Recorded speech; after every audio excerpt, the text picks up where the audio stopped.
the young man is traumatized, seriously traumatized, and he has been whipped, amepigwa vita, na pia amekuwa kwa room ambayo iko na giza. So the young man, when tulikuwa nakula Christmas, yeye alikuwa mahali ambapo hawezi jua mahali yupo.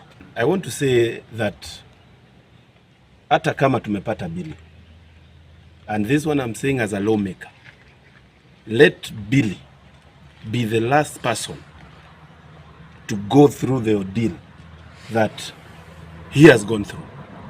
Let the parents of Billy Mwangi be the last people to go through that ordeal.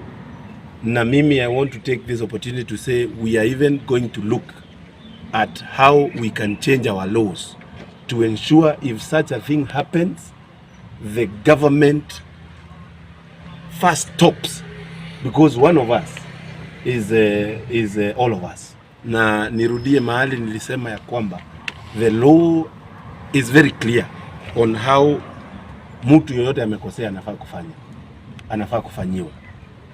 And kwa sababu Billy has not been charged, ni kumaanisha hawa watu walikuwa wanataka kututia uoga, kutuweka baridi. But I want to promise them that badala ya kutuweka uoga, mumetutia nguvu.